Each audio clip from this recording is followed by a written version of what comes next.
학생 여러분 안녕하세요. 오늘 사회복지정책론 오늘 수업은 야외 수업으로 진행을 하려고 합니다. 왜 야외에서 하냐고요? 여기 한번 볼까요? 네, 이렇게 예쁜데 어떻게 밖에 안 나올 수가 있겠습니까? 그렇죠? 여러분들은 지금 학교에 못 나오시고 있죠. 네, 우리 학교가 지금 이렇게 예쁩니다. 이렇게 예쁜 배경에서 얼른 여러분 만나게 될 날을 기다리고 있습니다. 여러분 유튜브 영상으로 우리 수업 배경으로라도 잠깐 캠퍼스 구경하시면서 봄이 왔다는 걸 느껴보셨으면 좋겠습니다. 자, 오늘 수업 진행하기에 본격적으로 진행하기에 앞서서 먼저 서평 과제부터 이야기를 해야겠죠. 네, 지난 시간부터 계속 쭉 이야기를 해 왔었습니다. 서평 과제 제출 시한이 언제라고 했었죠? 네, 4월 23일입니다. 4월 23일 복지국가의 정치학과 그다음에 장제우의 세금 수업 둘 중에 하나 선택해서 여러분 하나 읽어서 서평을 작성해라 라고 이야기를 했었어요. 지금쯤 되면 여러분 책들 어떻게 다들 준비하셨나 모르겠네요. 다음 금요일 수업 때 제가 책을 준비하셨는지 안 하셨는지 물어보도록 할 테니까 꼭 그 전까지는 책을 하나 선택해서 수업 준비에 차질 없기를 부탁을 드리겠습니다. 네, 오늘 PPT 자료는 자료실에서 다들 다운로드 받으셨죠? 오늘 우리가 수업하게 될 내용은 복지정책의 발달에 관련된 이론들이 무엇이냐, 그 이론들에 대해서 학습하는 것입니다. 즉 복지정책이 왜 발달했느냐, 어떤 경로를 통해 발전하였었느냐를 설명하는 여러 이론들이 있어요. 그 이론들을 하나하나 살펴가 보는 시간으로 갖도록 하겠습니다. 우리 조금 걸으면서 수업해 볼까요? 우리 조교 선생님이 오늘 카메라 들고 지금 따라오느라 굉장히 고생을 하고 있어요. 중간중간 이렇게 좀 여기도 비춰주세요. 저기 산도 보여요. 나는 저 산이 그렇게 좋더라. 어이구 넘어지겠다. 자, 여러분 슬라이드 6페이지입니다. 복지정책 발달에 영향을 미치는 요인 4가지 요인이 있다라고 제가 적어놨죠. 첫 번째는 정치적 요인, 두 번째는 경제적 요인, 세 번째는 문화적 요인, 네 번째는 사회적 요인입니다. 총 4가지 요인이 영향을 미치고 있다라고 이야기를 했었습니다. 이것들이 어떤 방식으로 영향을 미치고 있는지 한번 우리 걸으면서 살펴가 보도록 해요. 자, 복지정책 발달 영향 요인에 4가지가 있다라고 했는데요. 첫 번째 정치적 요인입니다. 정치적 요인, 지금 총선 국면에서 여러분들 다 보고 계시죠. 지금 이번에 코로나19로 인해서 이 긴급 재난지원금을 지급하겠다. 그 지원 규모 대상을 어떻게 설정하느냐를 가지고 현재 많은 논의가 진행 중입니다. 언론 보도를 통해서 여러분들 아마 익숙하게 보셨을 거라고 생각하는데, 처음에는 중위소득 기준 100%로 이야기가 됐다가 150%로 이야기가 됐다가 지금 좀 왔다 갔다 하고 있는 중이죠. 또 지원 대상에 뭐 아동수당이나 또는 기초연금을 받는 가구를 포함시켜야 하느냐, 포함시키지 말아야 하느냐 등등을 가지고 현재 논의가 진행 중이라고 해요. 근데 우리나라 정부 경제부처의 입장에서는 덜 주자, 대상도 줄이고 지원금도 줄이고 덜 주자, 정부의 재정 건전성을 생각해서 덜 주자는 주장을 하고 있는데, 그에 비해서 당 쪽에서는, 정부 여당 쪽에서는, 또 지금 야당 쪽에서도 비슷한 주장을 하고 있어요. 여당이나 지원 대상 범위를 최대한 확대하자라는 쪽으로 주장들을 펴고 있는 중입니다. 여러분, 왜 정부의 경제부처 같은 경우는 줄여서 주자라고 이야기를 하고 있을까요? 네, 재정 건전성이라는 게 항상 그들 조직이 가장 목표로 하고 있는 지점이기 때문에 그렇습니다. 그런 반면에 정치권에서는 왜 이 대상을 넓히자라고 이야기를 할까요? 네, 최대한 이 재난지원금 지급을 통해서 복지의 확대를 통해서 국민들의 많은 정치적 지지를 얻고자 하는 동기가 있는 것이죠. 특히 지금 총선이 바로 앞에 다가와 있는 상황이니까요. 아무래도 지원 대상 규모를 넓히자라고 지지하는 쪽을, 그러니까 넓히자라고 주장하는 쪽을 국민들이 선택하게 될 확률이 높아질 거다라고 예상해 볼 수가 있겠죠. 그 외에도 우리나라의 사회보험제도, 그 다음에 연금제도, 국민기초생활보장제도와 같은 제도들은 사회 안정화 기능을 하고 있는 제도들입니다. 여러분, 프랑스의 노란조끼 혁명이라는 걸 한번 검색을 해보세요. 작년, 재작년 2년 연속 마크롱 대통령 집권 하에서 프랑스가 상당히 좀 이렇게 사회가 약간 혼란스러웠던 그런 부분들이 있었습니다. 왜 사람들이 시위를 했었느냐, 왜 길에 나와서 자동차를 태우고 불을 지르고 하는 시위를 했었느냐. 예, 정부의 친기업적인 정책들, 친시장적 정책들에 반대했기 때문입니다. 복지를 줄이는 것, 연금 혜택을 줄이는 것에 대해서 반대했었기 때문입니다. 여러분, 사회의 양극화가 심화되는 상황을 한번 상상해 보세요. 만약에 복지제도가 없다, 그 다음에 조세제도의 재분배 기능이 약하다, 누진세제가 약하게 운영되고 있다, 그런 국가일수록 자본주의 시장경제체제의 경쟁하에서 자본가 계급과 노동자 계급 두 계급 간의 갈등이 커질, 두 계급 간의 거리가 멀어지고 이 두 계급 간의 반목과 갈등이 커질 가능성이 높겠죠. 네, 이게 마르크스가 이야기했던 자본주의 발달 과정에서 자연스럽게 노동자 계급과 자본가 계급의 대립이 이루어지고 양극화, 계급 양극화, 그 양극화의 결과 노동자들이 프롤레타리아 혁명을 일으켜서 자본주의 체제를 전복시키게 된다. 그게 마르크스의 예견이었습니다. 이 마르크스의 예견대로 시장 자본주의가 150년, 200년 동안 지속되었음에도 불구하고 이 마르크스의 예언이 실현되지 않은 단 하나의 이유는 바로 복지국가 때문인 거죠. 이 복지국가가 바로 시장경제체제 하에서 발생하였던 양극화의 문제, 사회 갈등의 그 부분들, 그 부분에서 스팀을 빼주는 기능을 했던 겁니다. 자, 복지정책 발달에 영향을 미치는 두 번째 요인은 바로 경제적 요인입니다. 아마 우리나라의 경제발전 단계와 복지제도의 발전 단계를 결부시켜서 생각하시면서 아마 많은 학생들이 이 부분을 느낄 수 있을 거라고 생각을 합니다. 경제발전을 어느 정도 이루어서 경제발전 과정에서 정부가 쓸 수 있는 재원이 확보가 되고 또 조세를 확보할 수 있는 능력이 충분히 갖추어진 다음에야 사실 복지제도, 복지정책의 확대를 추진해 갈 수 있게 되는 것이죠. 또 복지제도의 발전, 경제적 요인 가운데 인적 자본의 축적이라는 부분, 생산성 증진이라는 부분, 노동시장 참여 촉진이라는 요인들과 다 결부되어 있는 부분입니다. 단적으로 말씀드려서 여성 경제활동 참가율이 높아져야 될 필요가 있었기 때문에 1970년대 스웨덴은 보육 서비스 중심의 보육 정책 확대를 추진했던 거거든요. 한국 같은 경우도 2010년대에 왜 우리가 보편 보육 모델로 전환하였었는가를 생각해 보면 바로 이 지점에 답이 있는 겁니다. 즉 여성 경제 활동 촉진이 경제 성장을 위해서 필요했던 것이죠. 자, 이제 장소를 조금 옮겨 볼까요? 뭐 안내 방송이 들려가지고 아마 여러분들한테는 들어가지 않을 거라고 생각을 합니다. 복지 발달 요인 네 번째 요인으로 생각해 볼 수 있는 건 문화적 요인입니다. 네. 한 사회의 전통, 문화, 역사적 경험에 따라서 복지 정책의 발달 정도는 달라질 수가 있습니다. 이건 왜 그러냐고요? 예를 들어서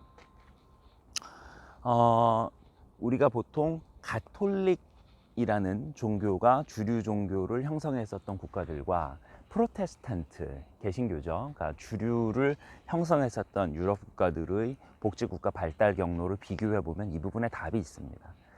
여러분, 가톨릭 전통을 가졌던 국가들 같은 경우는 조금 더 보수적이고 가부장적인 방식으로 국가의 복지 정책이 발전돼 왔던 그런 경험들이 있습니다.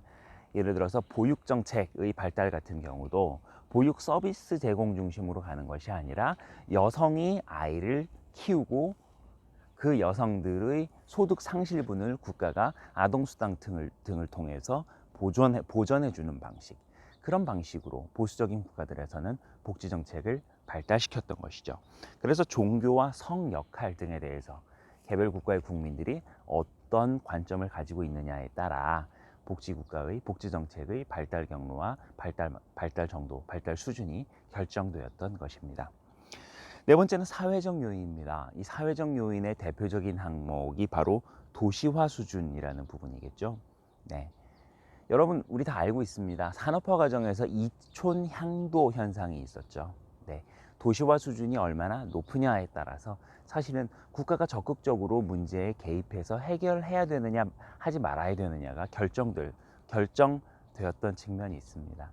혹시 여러분들 과거 수업에서 특히 우리 지역사회복지론 수업에서 아마 공부했을 것 같은데 그 게마인샤프트 사회, 게마인샤프트의 게젤샤프트로의 전환이라는 부분에 대해서 기억하고 있는지 모르겠습니다. 산업화 이전의 공동체 사회가 산업화 이후에 이익사회로 전환되는 과정이 있죠. 그 이익사회의 발달 정도, 발달 수준에 따라서, 즉 과거 사회는 우리 삶의 많은 필요들을 공동체, 지역사회 공동체, 그 지역사회 공동체라는 게 주로 혈연 공동체인 경우들이 많았죠. 그 지역사회 공동체를 통해 해결을 했었다면, 이제는 그런 지역사회의 공동체가 과거보다 기능을 못하게 된 시점이 되었잖아요. 그것을 제도적으로 해결해 가야 하니까 국가가 사회복지 정책에 개입하고 그에 해당 영역을 발전시켜야 될 가능성이 높아진 것이죠. 복지정책 발달의 4가지 요인에 대해서 살펴봤고요. 이 4가지 요인들을 그러면 여러분들 머릿속에 둔 상태에서 복지정책 발달을 설명하는 거시적인 이론들을 살펴가 보도록 하겠습니다. 제가 수업에서 설명할 이론들은 총 하나, 둘, 셋, 넷, 다섯, 여섯 개인데요. 우리 야외 수업에서는 2가지, 시민권론과 산업화 이론 2가지만 살펴보도록 하겠습니다. 여기서 정말 바라보는 캠퍼스는 정말 아름답네요.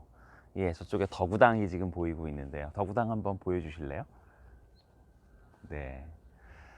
저 덕우당 건물을 보면 마음이 굉장히 저는 평안해지는 것 같아요. 예, 오늘 이 자리에서 보니까 산들은 지금 조금 오늘 약간 흐린 게 있어서 그렇기는 하네요. 그래도 너무너무 아름답고 좋습니다. 이런 곳에서 대학 시절을 보내면 아마 여러분들 마음이 굉장히 맑고 투명해지겠죠. 근데 세상은 그렇게 맑고 투명한 곳이 아니에요. 그러니까 너무 여기서의 경험과 환상을 가지고 세상에 나가면 착하게 삽시다. 그렇죠? 자, 우리 그러면 이번에는 발달을 설명하는 거시 이론들 살펴갈 거라고 제가 이야기했었는데, 첫 번째 T.H. 마샬이라는 인물의 시민권론에 대해서 살펴가 보도록 하겠습니다. 예, T.H. 마샬이라는 사람은 역시 영국 사람입니다. 영국 얘기가 참 많이 나와요. 그건 왜냐하면 사회정책, 사회복지정책의 발달 초기에 영국 이론가들의 영향이 컸었기 때문입니다. 영국이 산업혁명을 최초로 했던 국가였잖아요. 그러다 보니까 산업사회가 갖게 되는 그런 문제들을 자연스럽게 우리보다 먼저, 다른 세계 어느 나라들보다도 좀 먼저 겪었고요. 그러다 보니까 그런 문제들에 대한 해결 방안, 대응책을 고민을 하게 되는 입장에서 복지정책에 대한 이론이 발달했던 측면이 있습니다. 자, T.H. 마샬이라는 이 사람의 주장은 뭐냐면은, 복지국가는 시민권의 확대 과정에서 출현했다라는 겁니다. 그 다음에 시민권의 성장이 이루어졌기 때문에 자본주의가 만들어내게 되는 계급구조, 아까 제가 이야기했었던 착취구조, 자연스럽게 발생하게 되는 양극화의 문제를 해소하는 데 기능을 하였다라고 보는 것이죠. 마샬은, 자, 우리 PPT의 11페이지입니다. 마샬은 시민권론의 발달 과정을 3단계로 나누어서 고찰을 했었습니다. 첫 번째 단계는 공민권의 단계고요. 18세기. 그 다음에 19세기의 정치권, 20세기의 사회권의 단계인데요. 이 각각이 여러분 조금 구별하기 어려운 지점들이 있을 수 있어요. 해당 부분에 대한 설명들. 제가 일부러 PPT에 잘 안 써놨어요. 왜? 받아 적으시라고. 이제 한번 같이 이야기해 가 봅시다. 공민권이라고 하는 개념은 영어로 civil rights라고 표현을 하게 됩니다. 자, 이거는 무슨 의미냐? 국가가 나를 억압할 수 없다라는 의미입니다. 시민으로서의 권리를 갖는다라는 것은 모든 시민은 동등한 기본적 자유와 평등, 인권을 갖고 있다라는 것의 의미고요. 네, 이것이 이제 처음 시민혁명의 과정을 통해서 달성하였다라고 이야기하는 자유권적 기본권의 핵심 내용들인 것이죠. 제가 한번 설명했었습니다. 앞전 수업에서 자유주의라고 할 때 말하게 되는 자유의 의미는 어디로부터의 자유라고 했었죠? 바로 국가 권력으로부터의 자유를 의미하는 것입니다. 그러면 이 시기 이전에, 18세기 이전의 국가는 네, 역시 일전에 설명했던 내용입니다. 주로 왕이 다스리던 국가를 말하는 것이죠. 네, 그 당시까지의 국가들은 어떤 특성이 있었습니까? 각 개인의 사유재산권 보장됐습니까? 사약을 내리면 마시고 죽어야 했어요. 생명권 보장되지 않았습니다. 사유재산권 역시 보장되지 않았고 인신의 자유도 보장되지 못했죠. 국가의 권력이라는 것이 각 개개인을 압도하던 시절이었습니다. 그러한 국가의 부당한 간섭과 지배가 싫어진 자본가 계급이, 즉 산업혁명을 통해서 새로운 사회적 부를 축적한 자본가 계급이 그러한 부당한 국가의 간섭으로부터 자유로워지기 위해서 일으켰던 것이 바로 시민혁명이잖아요. 그 시민혁명을 통해서 확보하게 된 기본적 자유, 그것이 바로 공민권입니다. 그 공민권의 발달 이후에 기본적 자유를 향유하게 된 시민들이 그럼 우리 이제 국가의 권력을 형성하는 과정에 참여할래요. 그 요구 끝에 얻어내게 되는 것이 투표권이잖아요. 그죠? 여기서 말하는 이 정치권이라고 하는 것은 바로 이 투표권, 그 다음에 본인이 대표자가 될 수 있는 권리를 의미하고 있는 것입니다. 그럼 세 번째 사회권이라는 건, 자, 여러분 전통사회에서 중세까지의 질서에서 정치적 의사결정은 주로 누가 했었어요? 왕과 귀족들이 했었죠. 그 다음에 19세기에 와가지고는 정치권이, 투표권이 모두에게 주어지기 전에는 유산계급들까지만 투표권이, 정치적 참여할 수 있는 권리로 주어졌었거든요. 근데 그 이후에 이제 19세기 말에 오게 되면서는 어떻게 돼요? 인클로저가 아니지. 차티스트 운동 등을 통해서 그 참정권이 노동자 계급 그리고 여성에게까지로 모든 시민으로 확대되는 과정이 생기게 된단 말이죠. 그럼 인구학적 구성을 한번 생각해 보세요. 여러분, 자본가 계급이 인구가 많아요? 노동자 계급이 인구가 많아요? 네, 지금 답변들 다들 하셨죠? 맞습니다. 이제는 모든 시민에게 투표권이 주어진 상황이기 때문에 바로 이 노동자 계급의 이해관계를 반영하고 관철할 수 있는 정책들이 나와야 했던 거죠. 그 과정에서 도출되게 되는 권리들이 바로 사회권입니다. 다른 말로 사회적 기본권이라고도 하게 되는 개념들이죠. 이 사회적 기본권은 우리 앞서 이야기했었던 공민권과는 조금 구별되는 개념들이에요. 공민권의 단계에서는 다시 말했지만 기본적 자유에 대해서 이야기했었다면, 이제 사회적 기본권으로 넘어오게 되면서는 국가로부터의 자유가 아니라 국가에 의해 실현되어야 하는 자유, 국가에 의해 실현되어야 하는 자유, 어떤 게 있을죠? 이 안에는 바로 노동 3권, 환경권, 교육을 받을 권리와 같은 권리들인 거죠. 여러분, 노동 3권 시장에 맡겨놓으면 수요 공급의 원리에 의해서 그것이 지켜질 수 있는 권리입니까? 그렇지 않잖아요. 누가 실현해 줘야 되는 권리예요? 국가가 실현해 줘야 하는 권리죠. 교육을 받을 권리, 의무 교육, 자본가 계급에게 맡겨놓으면 5살, 6살 아이들 어떻게 됐었습니까? 5살, 6살 때부터 공장에 들어가서 일해야 했었단 말이에요. 근데 그 부분의 폐해를 누가 나서서 교정했던 거예요? 국가가 나섰던 거죠. 교육을 받을 권리는 그러면 누가 실현해야 합니까? 국가가 실현해 가야 되는 거죠. 국가가 그럼 왜 실현해야 됐던 거예요? 바로 아까도 이야기했죠. 정치적 기본권이 확대되게 되면서, 우리 민주주의 사회잖아요. 민주주의 사회에서의 최고 주권자는 바로 유권자니까요. 그들의 이해관계를 반영하는 정책들, 복지 정책을 만들어내야 했었던 것이죠.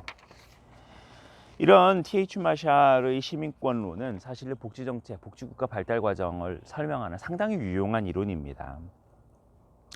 그런데 이 T.H. 마샬의 시민권론이 항상 적합한 건 아닐 수도 있어요. 대체로 적합합니다만 한계점, 우리 지금 14페이지로 갔는데요. 복지정책의 발전을 단선적인 진화의 과정으로 설명하게 된다면 어떤 문제가 발생합니까? 각 국가나 사회, 시대가 가지고 있는 정치적 변이들이 있을 수 있습니다. 정치적 역학관계에 의한 복지정책의 베리에이션, 변이를 설명하지 못하게 되는 문제점이 일단 있을 수 있겠죠.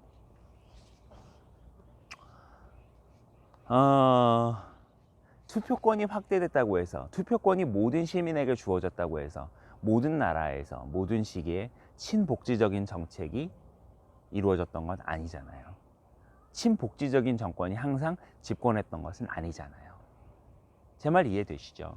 물론 스웨덴 같은 나라는 20세기에 와서 안에 손으로 꼽히게 되는 몇몇 기관을 제외하고 10년 내외의 기관을 제외하고는 전부 노동자 계급에 기반을 둔 사회민주당이 집권을 했었습니다.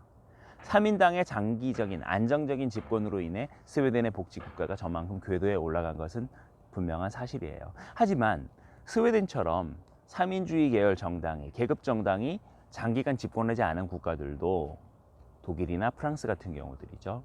또 한국도 마찬가지입니다. 한국도 보수주의 정당이 집권했었던 많은 그런 긴 기간 동안 복지 정책이 급격히 확대되는 전례들이 있었거든요. 그래서 이 T.H. 마샬의 시민권론 같은 경우는 정치적 역학관계에 의해서 발생할 수 있는 이 변이, 발달 과정의 변이들을 정확하게 모두는 포착하지 못한다는 부분에 한계가 있고요. 두 번째, 여러분 이런 경우들이 있어요. 정치적으로 아직 완벽한 민주주의가 아니야. 이게 여러분 동남아 국가들 중에 보면 아직 왕정인 국가들이 있습니다. 왕정인 국가들, 몇몇 국가들이 있는데 그 왕정인 국가들 같은 경우에는 왕실이 엄청나게 많은 재산과 부를 독점적으로 소유하고 있어요. 대부분 석유 같은 자원을 가지고 있는 경우인 거죠.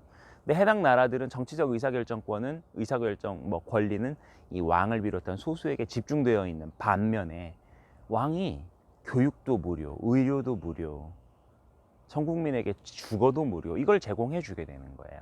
아주 높은 수준의 복지가 발달되어 있는 나라들이 있습니다. 이런 나라들 같은 경우는 시민권의 확장은 이루어지지 못하였지만 복지 수준 자체는 굉장히 높다라는 측면을 놓고 볼 때 이 T.H. 마샬의 시민권론으로 모든 나라의 모든 복지 국가를 설명하지는 못한다라는 것 여러분들 이제 느끼실 수 있을 겁니다. 네, 이번에는 사회복지 정책의 발달 과정을 설명하는 것이 이룬 두 번째, 산업화 이론에 대한 이야기입니다. 지난번에 한번 여러분 이 이름 나왔었죠. 윌렌스키와 르보의 연구. 윌렌스키라는 분은 이제 돌아가셨는데 미국의 학자였습니다. 그때 퀴즈 문제였던 것 같아요. UC 버클리에서 정치학과에서 오랫동안 교수 생활을 하셨고 사실 많은 명절을 남긴 미국의 현대 석학 중에 한 명으로 꼽히는 인물입니다. 윌렌스키는 복지국가의 발달 초기 과정들을 비교하는 연구들을 진행을 했었고요. 그의 당시 연구 결과에 따르면 경제 성장 수준에 의해서 복지국가의 발달 수준이 결정된다는 것을 그는 양적 연구를 통해 포착을 했었습니다.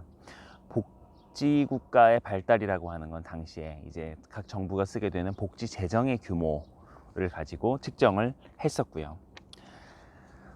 그의 해석은 그렇습니다. 산업화 과정에서 발생하게 되는 새로운 욕구들이 있는데 그 욕구를 산업화를 통해 확보하게 된 새로운 자원을 가지고 해결해 가는 것, 그게 바로 복지국가다라고 그는 보았던 것입니다. 그렇다면 산업화 과정에서 새롭게 등장하게 되는 사회적 욕구에는 어떤 것들이 있었을까요? 첫 번째는 인구구조의 변화 같은 요인이죠. 산업화 과정에서 인구구조가 여러분 어떻게 변했습니까? 혹시 핵가족 모델이 보편화되었고요. 두 번째는 지금 제가 설명하는 거는 1950년대, 60년대 이야기입니다. 흔히 우리가 정상가족 이데올로기라고 이야기하게 되는, 즉 성별 분업에 근거한 핵가족 모델. 아빠가 밖에 나가서 일하고 엄마가 가사에 집중하는 그 성별 분업형 정상가족 모델이 보편화되었던 시기죠. 네, 가족 구조의 변화, 인구 구조의 변화. 잠깐만요. 지금 제가 이걸 순서를 바꿔서 이야기했네요. 제가 좀 전에 설명한 부분이 바로 그 가족 구조의 변화, 핵가족 요인, 그 다음에 정상가족 이데올로기에 대한 이야기였고요. 인구 구조의 변화라고 하는 것은 뭐였냐면 2차 세계대전 이후에 전 세계 대부분의 국가들이 이른바 베이비 부머라는 말 들어보셨어요? 2차 세계대전이 끝나고 나서 한 4, 5년 후에 출산율이 급격히 올라가게 되는 변화 과정을 겪게 됩니다. 한국 같은 경우도 6.25 이후에, 그래서 50년대 후반, 보통 58년 개띠라고 많이 이야기를 하는데요. 그 이후 세대들을 우리가 이제 베이비 부머 세대라고 이야기를 하죠. 그 베이비 부머 세대의 등장으로 인해서 사실 인구에 굉장히 독특한 그 이전 시기와는 차이가 있는 변화가 나타나게 되었던 겁니다. 세 번째, 가치관의 변화에 따라서 이혼이 증가하게 되는 현상들이 목도되었었습니다. 또 요러요러한 부분들이 산업화 과정에서 등장하게 되었던 새로운 욕구라고 이야기를 할 수가 있겠죠. 경제적 변화는 이제는 많은 인구가 2차 산업에 종사하게 되는 시기에 돌입했었고요. 그래서 노동자의 소득 감소나 중단, 해고든지 불경기든지 이런 상황들에 대해서 대비할 수 있는 제도적 장치들이 필요해졌었습니다. 그 다음에 노사 간의 갈등이라는 건 역시 좀 사회권, 사회법이 조금 미분화되어 있던 시기였기 때문에 이 노사 간의 갈등 양상이 조금 과격하게 나타나는 시기들이 있었는데요. 미국의 경우에 1950년대까지 이러한 부분들에 대해서도 정부가 정책적으로 대응을 해갈 필요가 있었습니다. 그래서 당시 복지국가들은 경제성장 과정에서 새롭게 활용할 수 있게 된 많은 경제적 자원들, 즉 성장하게 됐으니까 어떻게 됐어요? 세금 수입이 늘었을 거 아니에요, 정부 입장에서는. 그죠? 이 확대된 조세 수입을 가지고 사회적으로 사회 구성원들이 합의하게 되는 사회 문제의 영역에 투입하는 결정을 내리게 되었던 것이죠. 그래서 산업화 과정이 이루어지는 것이 복지국가, 복지정책의 발달에 굉장히 핵심적인, 원인도 되고 해결 방법도 되니까.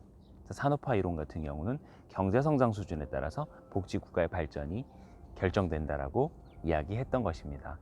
지금 옆에 학교에 종소리가 들리네요. 아주 참 정겹습니다.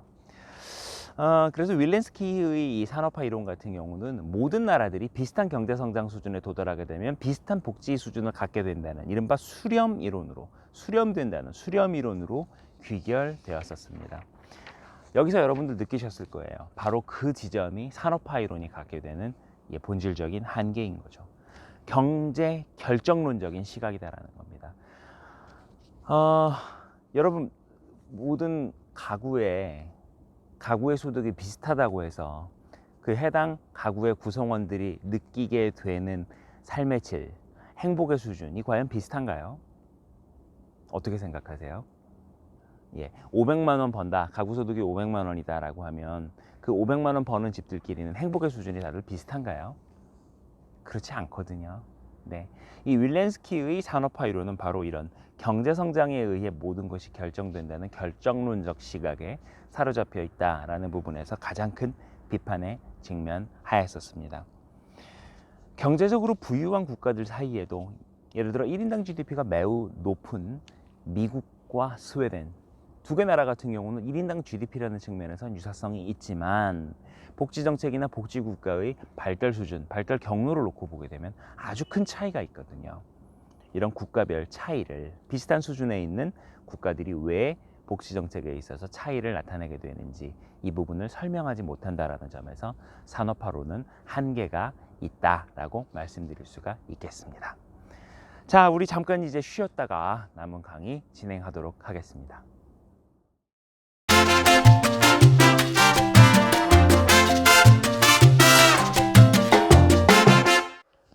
자, 이제 강의실로 돌아왔습니다. 이제 앞선 수업에 이어서 사회복지정책의 발달 과정을 설명하게 되는 거시 이론들, 이 4가지 이론들을 한번 살펴가 보도록 하겠습니다. 첫 번째로 신막스주의 이론입니다. 상당히 여러분들한테 조금 생소할 수도 있고 여러분들이 듣는 순간 이거 뭐지? 어렵다라고 느낄 수도 있는데 그렇게 어렵지 않으니까요. 그냥 귀를 쫑긋 세우고 따라오십시오. 왜 신막스주의인가? 제가 막시즘에 대해서 지금 한두 번 이야기를 했었는데요. 전통적인 마르크스주의 이념에서는 사실 복지국가라는 것이 존재할 수가 없습니다. 왜요? 예, 노동자 계급과 자본가 계급의 양극화가 이루어지게 되면 어떻게 되는 거라고 그랬어요? 노동자 계급이 프롤레타리아 혁명을 일으켜가지고 뒤집는 거다라고 했잖아요. 그래서 사회주의로 이행하게 될 거라고 예상을 했었고 그걸 주장을 했었거든요. 공산혁명을 주장을 했었거든요. 그러다 보니까 그 사람들 머릿속 계산에서 복지국가라는 건 없는 거예요. 복지국가라는 건 일종의 그 사람들 용어로 표현하게 되면 일종의 그건 변절인 거예요. 근데 현실에서 놓고 보게 되면 20세기 중반 이후에 복지국가는 노동자들의 삶을 실제로 개선시켰거든요. 그리고 많은 나라들에서 뭐 예를 들어 2차 세계대전 이후 놓고 보게 되면 사회주의 혁명으로 인해 공산주의로 이행을 한 국가들도 있지만 그렇지 않은 국가들도 있었잖아요. 그렇지 않은 국가들 내에서도 안정적인 삶의 질 개선을 경험했었거든요. 그러다 보니까 막시즘적 입장에서도 복지국가를 무조건적으로 반대할 수만은 없는 상황에 직면하게 되었던 거예요. 자, 신막스주의 이론의 두 가지 흐름은 도구주의적 관점, 밀리반드가 주장했던 도구주의적 관점과 플란차스가 주장했던 구조주의적 관점 두 가지가 있습니다. 어우, 막 여기까지 들었는데 막 지금 막 머리가 막 뽀개질 것 같이 아플 수도 있을 것 같은데 이 밀리반드라는 사람은 영국 그 노동정치의 이론가 굉장히 핵심적인 역할에 있었던 사람이고요. 이 도구주의적 관점을 주장했었던 이 밀리반드의 아들 밀리반드가 한 7, 8년 전이죠. 영국 노동당에 또 당수를 했었습니다. 참 재밌어요. 네. 자, 밀리반드의 도구주의적 관점에선 뭐라고 주장을 하느냐? 복지국가는 자본의 도구다라는 거예요. 자본의 도구다라는 거예요. 자, 신막스주의적 관점에서 이 사람들이 복지국가를 결정하는데 중요하게 보는 두 에이전트는 국가 내의 관료 집단과 엘리트 집단이에요. 이 관료 집단과 엘리트 집단이 자본가 계급의 이익이 얼마나 종속되어 있느냐에 따라서 복지국가의 발달 정도가 결정된다고 보았던 거예요. 여러분 우리나라에서도 뭐 혹시 삼성 엘리트 뭐 이런 얘기 들어본 적 있는지 모르겠어요. 삼성으로부터 뭐 떡값을 받았던 검사들도 있고 또 뭐 대학 교수들도 있고 이렇다더라. 이런 이야기들이 이제 많이 돌았었죠. 자, 도구주의적 관점과 구조주의적 관점 다시 돌아와서 가보죠. 복지국가는 자본의 도구다라는 입장인데 그렇다면 자본이 복지국가를 어떻게 도구화시키느냐. 자본은 국가 정책 결정에 강력한 영향을 미치게 됩니다. 그래서 국가 엘리트는 자본가 계급의 하수인인 거죠. 그 과정에서 복지국가가 발전한 이유는 왜 발전한 거다? 네, 그렇게 해야 자본주의가 지속될 수 있으니까 그렇다라는 거예요. 그랬다라는 거예요. 자본주의가 계속적으로 지속 가능할 수 있기 위해서, 즉 기업들이 시장에서 경제 활동을 하면서 물건을 계속적으로 팔고 부를 축적할 수 있기 위해서는 일정한 총수요를 유지할 수 있게끔 서포트해 주는 정책들이 필요한 것이고, 그 다음에 사회 체제가 뒤집어지지 않도록, 불만을 가진 시민들이 봉기를 일으키지 않도록 체제 안정화 기능이 필요하거든요. 그 부분의 역할을 복지국가가 했었다라는 겁니다. 이런 반면에 플란차스가 이야기하는 구조주의적 관점에서는 뭐냐면 이 관료가 자본으로부터 어느 정도는 자율적으로 독립되어 있는 존재라고 보는 거예요. 사실 이게 이상적이겠죠. 이 관점이 이상적일 수 있겠죠. 도구주의적 관점에서 국가 엘리트는 전부 자본의 도구인데 플란차스의 관점에서 볼 때 관료라는 거는 아니에요. 일부이기는 하지만 자본의 이해관계로부터 떨어져 있는, 그래서 국가, 국민, 시민의 지속 가능성과 이익을 고려하는 이들이 있다라는 거예요. 국가는 필연적으로 자본주의 체제를 유지해야 하거든요. 그래서 이 필연적으로 자본주의 체제를 유지하기 위해 관료들이 개입을 하는데, 자, 이 부분이 핵심이에요. 자본의 단기적인 이익이 아니라 장기적인 이익을 고려하여서 엘리트가 개입 수준을 판단한다는 거죠. 이건 무슨 얘기냐? 단기적으로 볼 때는 예를 들어 법인세 같은 걸 올려가지고 법인세를 올리는 것에 대해서 단기적으로 자본가 계급은 당연히 찬성해야 반대해요. 당연히 반대하죠. 당연히 반대하겠죠. 지금 당장 부담이 늘어나니까. 하지만 자본으로부터 어느 정도의 자율성을 확보하고 있는 관료 집단은 그러한 법인세 인상을 단행함으로써 지금 당장 단기적인 자본의 이익은 저해하지만 더 장기적으로 지속 가능한 시장이 유지될 수 있게끔 장기적인 관점에서 관리를 한다는 거예요. 자, 여러분 두 이론 중에 어떤 이론이 더 타당하다고 생각이 되시나요? 오늘 첫 번째 퀴즈 나갑니다. 원래 제 마음은 도구주의적 관점과 구조주의적 관점을 비교하세요. 이거를 퀴즈로 주고 싶었지만 이거는 중간고사에 아마 나오지 않을까요? 나올 거라고 제가 강력하게 예측을 해보겠습니다. 오늘 첫 번째 퀴즈는 도구주의적 관점을 주장했었던 사람과 구조주의적 관점을 주장했었던 사람, 두 사람의 인물 이름을 써주십시오. 첫 번째 퀴즈입니다. 출석 인정 과제죠. 자, 신막스주의 이론의 한계. 역시 현대 민주주의 국가에는 다양한 행위자가 존재할 수 있는데 이 사람들은 어디에만 집중했어요? 국가와 즉 관료와 엘리트에만 집중했었거든요. 근데 실제는 어떤 행위자들이 있을 수 있어요? 예, 저 같은 개인도 있을 수 있고요. 맞죠? 여론을 형성하는 오피니언 리더들도 있을 수 있고요. 또 노동자 계급도 있을 수 있고요. 최근에 우리나라 같은 경우 누가 지금 정책에 영향을 미치고 있어요? 페미니스트 그룹도 있을 수 있잖아요. 그죠? 또 환경운동을 하는 사람들도 영향을 미칠 수 있어요. 이런 다양한 에이전트들이 있을 수 있는데 이 부분을 무시하였었다라는 점에서 신막스주의 이론은 비판을 받게 되는 것입니다. 두 번째, 권력자원 이론. 자, 별표 칩시다. 권력자원론 들어봤나요? 복지국가를 공부했고 복지정책을 공부하는 학생이라면 에스핑 안데르센이라는 이름을 아마 들어봤어야 맞는 거고 못 들어봤으면 이제 지금 들어보면 되는 거고요. 에스핑 안데르센이 구체화했었던 이 권력자원 이론이라고 하는 것은 네, 현대 복지국가의 발달 과정을 설명하는 아주 굉장히 강력한 이론들입니다. 에스핑 안데르센이라는 인물은 사실 뭘로 유명한 사람이냐면요.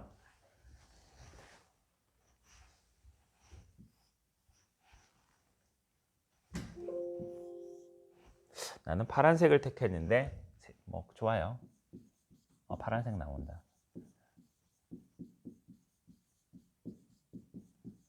복지자본주의의 세 가지 세계.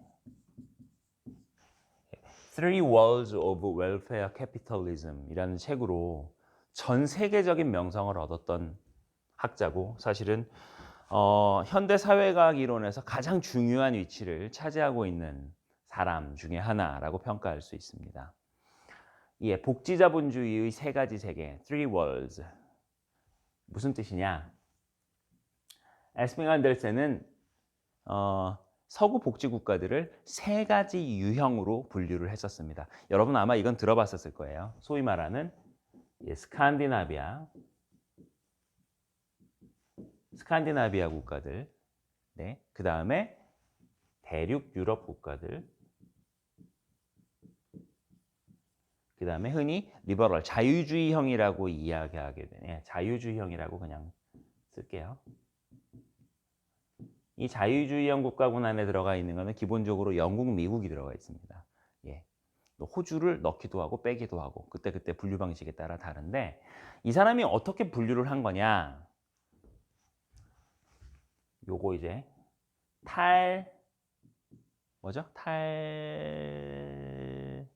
탈상품화. decommodification. 탈상품화라는 개념을 혹시 들어봤는지 모르겠어요. 자, 오늘의 두 번째 퀴즈 나갑니다. 탈상품화의 개념. 탈상품화의 개념. 이건 뭐냐면 여러분 각자가 자기의 노동력을 시장에 팔지 않고도 즉 자기 자신을 상품화시키지 않고도 얼마나 잘 살 수 있는지를 측정한 것입니다. 탈상품화라는 개념 이해하시죠? 자본주의 사회에서 우리 모두는 우리의 노동력을 상품화시켜서 팔고 있는 거예요. 근데 내가 어느 날 나를 상품화시키지 않기로 결정해요. 이걸 제가 이렇게 멋진 말로 표현하지만 이거 무슨 쉽게 말하면 무슨 얘기예요? 일하지 않는다는 거예요. 일하지 않는다는 거예요. 자기를 탈상품화하고도 얼마나 디센트한 괜찮은 삶의 수준을 유지할 수 있는지를 국가별로 비교해서 측정했던 겁니다. 그렇게 해서 측정해 놓고 보니까 탈상품화 수준이 가장 높은 나라들, 쉽게 말해 일 안 하고도 가장 괜찮은 삶을 유지할 수 있는 나라들이 요 나라들이고 제일 마이너스인 나라들이 이 나라들이다라는 의미죠. 탈상품화라는 개념 이해하셨습니까? 다시 한번 이야기하죠. 자기가 자기 자신을 노동시장에 상품화시켜서 팔지 않고도 얼마나 괜찮은 삶을 살 수 있는지 그걸 측정해 놓은 것이 탈상품화 지수라는 거고요. 에스핑 안델선은 그거를 계측을 했고 탈상품화 지수에 의해서 국가들을 이렇게 나누었었습니다. 복잡한 얘기 좀 더 한다면 사실 원래 이 탈상품화에 하나 더 이제 계층화라는 개념을 결합을 시켰었어요. 이 탈상품화라는 게 하나가 있고 이제 계층화라는 개념은 조금 저거와는 다른 개념인데 쉽게 말해서 사회제도가 얼마나 계층화되어 있는지, 즉 재생산을 해내는지에 대한 정도의 이야기죠. 소위 말한 수저론 같은 유사한 이야기라고 말씀드릴 수 있겠습니다. 이 계층화에 대한 이야기는 다음 기회에 하기로 하고요. 오늘은 이 부분에 집중해 주십시오. 어쨌든 자, 에스핑 안델센의 관점에서 볼 때 그러면 탈상품화 수준이 높은 이 나라들이 복지 정책이 가장 발달한 나라들이겠죠. 맞죠? 그러면 이 나라들은 왜 탈상품화 수준이 높았을까요? 에스핑 안델센은 그것이 바로 노동계급의 정치적인 힘이 발전했었기 때문이다라고 봅니다. 제가 아까 야외 수업할 때 잠깐 언급했었는데요. 스웨덴이라는 나라는 참 독특합니다. 네, 20세기 이 100년이라는 시간 동안 노동계급에 기반해 있는 3인당이 집권하지 못했던 시간이 10년이 안 돼요. 놀랍죠, 여러분? 예, 그렇게 노동계급의 정치적인 힘이 확대되었기 때문에 높은 탈상품화 수준을 달성하였었다라고 그는 평가하는 거고요. 요거를 Managed Capitalism, 이른바 관리된 자본주의다라고 표현을 하는 겁니다. 국가가 조세 정책이나 재정 정책, 공공 투자 정책 등을 통해서 소비와 투자라는 부분을 잘 관리를 해내게 되면 자본의 이익이 일부 단기적으로 희생되는 결정들을 하게 된다고 하더라도 자본주의가 지속 가능하다라는 것이죠. 우리가 그 사례를 스웨덴에서 사실 볼 수 있는 것입니다. 에스핑 안델센은 사회복지 정책이라는 것은 계급투쟁 과정에서 노동계급이 승리를 통해 얻어낸 전리품과 같은 것이라고 평가를 하고 있고요. 이것은 탈상품화 수준이 높은 스웨덴 같은 국가들의 복지국가 발달을 설명하는 데 굉장히 유용한 이론입니다. 자, 사실 권력자원 이론에 근거해서 2000년대 초반에 사실 저희는 굉장히 저희는 사실 굉장히 가슴이 뜨거워지는 경험들을 조금 했었습니다. 이른바 우리나라에서도 이제 민주노동당과 같은 좌파 정당들이 의회에 본격적으로 진출을 하게 되면서 우리나라도 이제 복지국가를 꿈꿀 수 있을 거다. 이제 이런 생각들을 했었던 것이죠. 그러니까 제가 아마 첫 수업 때 여러분 오리엔테이션 때 소개했던 거 기억하실지 모르겠어요. 네. 2000년대 중반에 민주노동당의 뭐 3대 무상 시리즈, 또 5대 무상 시리즈 이런 것들이 발표되면서 우리는 이게 이루어질까? 이건 정말 꿈 같은 이야기다라고 생각했었다고요. 근데 그 중에 많은 것들이 현재 이루어져 가고 있는 중이라고 제가 이야기했었잖아요. 근데 그렇다면 질문을 해볼 필요가 있어요. 에스핑 안델센이 이야기하는 것처럼 우리나라에서 좌파 정당이 오래 집권을 했었습니까? 여러분, 민주당이라는 정당은, 우리나라의 민주당은 사실은 좌파 정당이라고 평가하기에는 많은 한계가 있습니다. 저는 좌파 정당이라고 보지 않아요, 민주당을. 네. 에스핑 안델센의 권력자원론적 관점에서 보면 우리나라 복지 정책의 확대 과정은 잘 설명이 안 돼요. 게다가 지금은 2차 산업 종사 인구보다, 노동자보다 3차 산업 서비스 섹터 종사 인구가 훨씬 비중이 높거든요. 에스핑 안델센의 관점처럼 권력 자원을 확보하지 못한 국가는 복지국가를 발전시킬 수 없다라고 한다면 한국과 같은 나라는 복지국가가 될 수 없겠죠.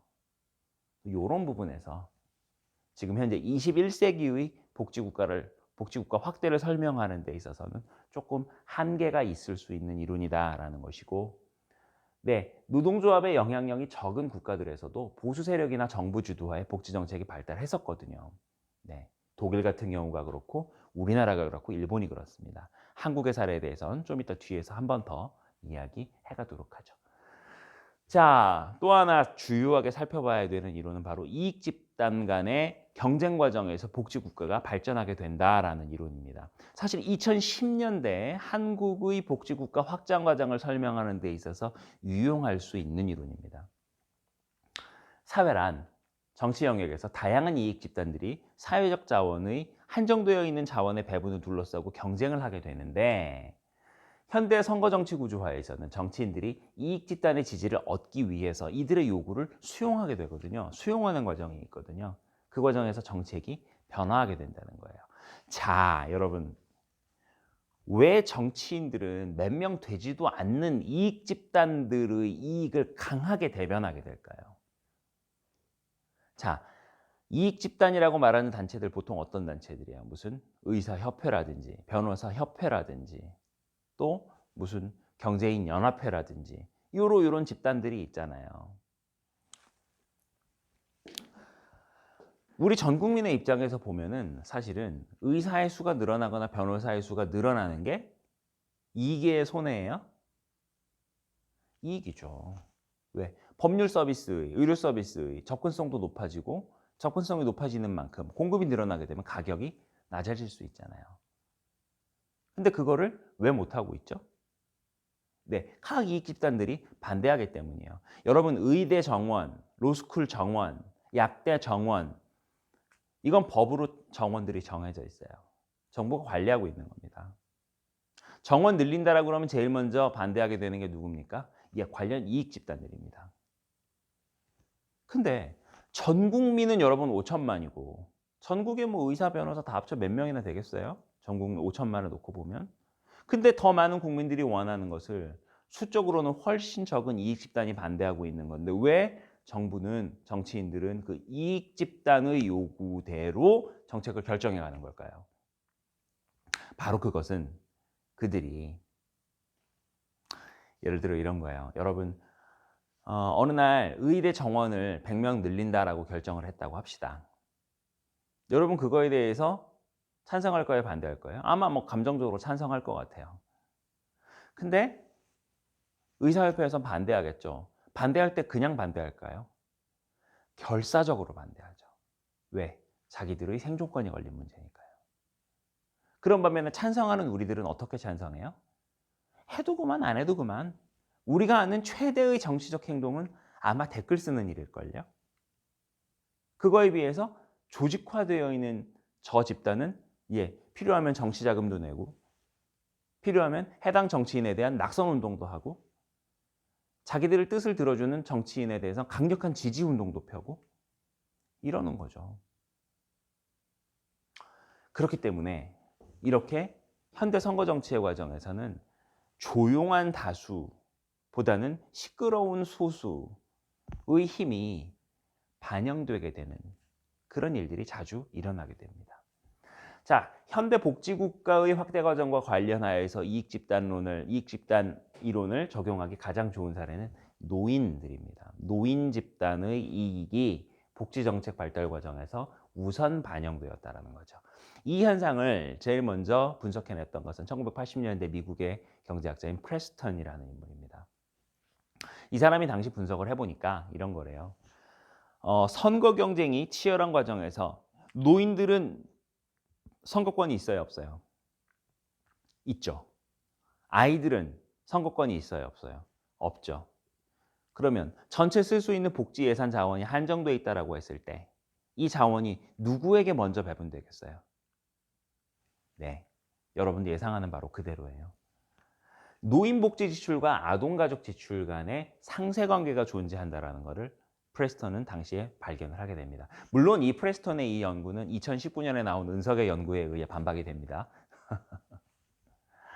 인구구조상 유권자 가운데 노인층이 점하는 비중이 높았고 지금 계속 높아지고 있는 중이잖아요. 그러다 보니까 노인층의 이익이 극대화될 수 있는 복지 정책들이 먼저 채택되는 경향이 있더라라는 겁니다. 이건 이제 대부분의 국가에서 발견되는 일종의 현상입니다. 이익 집단 정치 이론을 통해서 복지 정책의 확대를 설명할 때 한계는 사실은 요거는 미국의 경우에 설명이 적합한 이론이다라는 거예요. 미국 정치는 약간 조금 특징이 있어요. 뭐 계급적 설명, 그러니까 계급론적인 접근이 미국 정치에는 먹히질 않아요. 여러분 미국은 자유주의, 자본주의의 종주국 같은 나라잖아요. 그래서 1940년대, 50년대 이른바 공산주의와의 투쟁 과정에서 메카시즘 광풍이라고 혹시 들어봤는지 모르겠는데 당시에 좀 빨간 사상을 가진 것 같다라고 하는 사람들을 정말 다 쓸어냅니다. 그 과정에서 미국 사회 내에서 이런 사회주의적인 또는 공산주의적인 사상적 흐름들이 거의 끊어졌다라고 평가를 할 수 있을 것이고요. 지금 현재 미국에서 양대 정당이라고 이야기하는 민주당이라는 정당과 공화당이라는 정당, 두 정당 모두 사실은 계급론적 관점에서 이야기하는 좌파와는 별 상관이 없습니다. 그래서 미국의 민주당을 이야기할 때 리버럴이라고 이야기를 해요. 리버럴, 그 다음에 공화당은 컨저버티브, 보수당이라고 이야기를 하게 됩니다. 네. 네.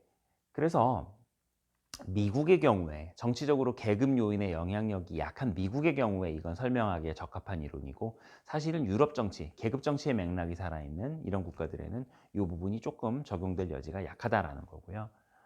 그 다음에 선거 정치라는 요인만으로 복지 정책의 확대를 설명하기는 무리다라고 보는 관점들도 있습니다. 사실 선거 정치에서 제일 중요한 건 뭐냐면 정치인들이 그때 제일 중시하게 되는 건 뭐냐면 재선이거든요. 여러분 국회의원 하던 사람이 선거에서 떨어지면 뭐 돼요? 그냥 실업자지 뭐. 그렇죠. 그래서 국회의원들은 사실 자기가 재선되는 걸 제일 중시해요. 그렇다라고 보면 모든 정치인들이 인기 영합적인 정책 결정만을 해야 할 거예요. 근데 현실에서 보면 어때요? 대중이 원하지 않는 자기의 인기와는 관계없는 행동도 하고 그런 발언들도 하잖아요. 이익 집단 정치 이론 하나만을, 선거 요인 하나만을 가지고 복지 정책의 확대 과정을 설명하게 되면 이른바 복지 개혁이라고 이야기되는 법. 보통 여러분 복지에서 개혁이라는 이름이 붙으면 보통은 비용 절감을 위한 변화인 경우가 많아요. 연금 개혁 그러면 연금을 더 준다는 거예요, 과거보다? 아니요. 대부분의 경우에 주던 걸 깎는다는 거예요. 연금 개혁은 절대 이루어질 수 없겠죠. 그죠? 하지만 많은 나라에서 현재 하고 있지 않습니까? 자, 마지막인가요? 국가 중심 이론. 뭐냐면 국가가 적극적으로 역할을 했었기 때문에 복지국가가 확대되었다는 이론입니다. 즉 복지국가라는 것은 관료제 시스템 발달의 결과물이다라고 보는 입장이에요. 중앙집권적인 국가 조직을 가진 국가에서 복지정책을 추진하기에 당연히 유리하죠. 분권적인 국가보다는. 그래서 일반적으로 관료들의 가장 큰 이해관계는 뭐겠어요? 관료들이 뇌물을 받으면 어떻게 되죠? 예, 잘려요. 연금도 날라가요. 그러니까 사실 관료들의 행위 동기를 놓고 분석한 많은 연구들은 관료들이, 공무원들이 자기 주머니를 채우기 위해서 정책 결정을 한다고 보지는 않아요. 그럼 니스칸넨이라는 사람이 많이 연구했던 부분인데 그들의 관점에 따르면 연구자들의 관점에 따르면 관료들은 예산을 극대화하기 위해서 자기 조직의 영향력을 극대화하기 위해서 조직의 규모를 키우기 위해서 노력을 하게 됩니다. 복지정책 담당 관료들 역시 마찬가지다라는 거예요. 그래서 그 과정에서 관료들이 그렇게 노력하게 되는 과정에서 복지국가가 발달하였다라는 것이고요. 이런 국가중심 발전 이론을 채택해서 제가 2005년도에 동아시아 국가들의 복지국가 발달이, 복지정책 발달이 어떤 형태로 이루어졌었느냐를 연구를 했었는데 한국이나 일본, 대만 같은 경우는 사실 서구 유럽 국가들, 미국 국가들보다 굉장히 빠른 속도로 복지국가가 발전했었던 그런 특징이 있습니다. 그럼 한국, 일본, 대만 같은 경우는 왜 다른 나라들에 비해서 사실 정치적으로 노동정당이 발달했던 것도 아니고 경제성장 수준이 높았던 것도 아닌데 어떻게 해서 더 빠르게 복지국가를 성장시킬 수 있었느냐. 그것은 바로 국가 엘리트가 관료가 그것을 주도하고 계획하에 추진해가는 발전국가의 특징을 갖고 있었기 때문이다라는 것이죠. 사실 이 발전국가의 유산이라고 하는 거 아직도 한국에 남아 있습니다. 한국 사람들 머릿속에서 옛날부터 여러분 산업공상이라고 표현하잖아요. 옛날부터 이런 국가 관료가 되는 것을 굉장히 다들 꿈꾸었었고 지금도 그러다 보니까 고시를 통해서 또는 공무원 시험을 통해서 이 관료가 되는 것을 다들 굉장히 높게 평가하게 되는 그런 문화를 가지고 있죠. 똑똑한 친구들이 지금 국가 관료가 되었던 거예요. 여러분 일반적으로 자본주의 사회에서 제일 똑똑한 사람들은 뭘 할까요? 자본주의 사회에서 제일 똑똑한 사람은 돈 벌러 가야죠. 예, 돈 벌러 가야죠. 가서 자기 사업하고 회사 가고 그래야죠. 그죠? 일반적으로 다른 나라에선 그랬어요. 근데 한국의 경우에는 제일 유능하다라고 하던 사람들, 그런 친구들이 고시를 보고 공무원 시험을 봐서 관료가 됐었던 거예요. 그러다 보니까 국가 영역이 민간 기업이나 시장 영역보다 더 압도적으로 많은 정보와 능력을 가지고 있었고 이 국가 주도하에서 경제개발 5개년 계획을 통해서 우리가 국가 중심적인 발전을 경제 성장을 이끌었던 것처럼 복지 영역도 국가 주도하의 성장을 이끌었었다라는 것이죠. 이 이론은 사실 90년대 초중반까지는 타당할 수 있습니다. 그러나 사실 97년에 우리가 외환 위기를 겪었었죠. 그 이후에 한국 사회의 속성이 크게 변했습니다. 근데 그 이후에는 이런 국가 엘리트 관료에 의한 주도적인 정책 수행 능력이 많이 제한된 측면이 있다라고 평가할 수가 있겠습니다. 네, 도입 초기의 차이는 설명할 수 있지만 안정화 이후를 설명하지 못한다라는 거고요. 이런 국가 중심 이론의 가장 큰 단점, 여러분 우리나라 경제 성장이 박정희 대통령 때문에 된 건가요? 그런 측면이 있다고 말할 수 있겠습니다만 사실은 그의 역할보다는 허리띠를 졸라매고 열심히 일했던 국민들의 많은 희생이 있었기 때문에 이건 가능한 일이었거든요. 네. 독재나 비민주적인 정치 체제가 자신들의 독재를 정당화하는 논리로서 경제 성장이나 복지 성장을 내걸게 되는 경향이 있어요. 그래서 이런 국가중심주의 이론 같은 경우는 이런 비민주적인 정치 체제를 정당화하는 데 활용되게 되는 한계가 있다라고 말씀드릴 수가 있겠습니다. 자, 야외 수업 이후에 강의실에서 수업 진행하면서 실막스주의 이론, 도구주의, 구조주의로 나뉜다는 거 이야기했었죠. 저기서 오늘 첫 번째 퀴즈 나갔고요. 권력자원론 설명했고 이익집단 정치 이론 설명했는데 권력자원론 설명하면서 에스핑 안델센 이야기했었습니다. 권력자원론 설명 챕터에서 두 번째 출석 인정 퀴즈 나갔었죠. 네, 각 이론들의 특성을 파악하고 그 맥락에 맞게끔 적용할 수 있어야 할 것입니다. 중간고사 예상 문제도 아까 하나 이야기했었어요. 그죠? 낼까 말까 그거는 제가 조금 고민을 해보도록 하겠습니다. 오늘 수업은 여기까지 진행하고요. 여러분 우리 언제 만나죠?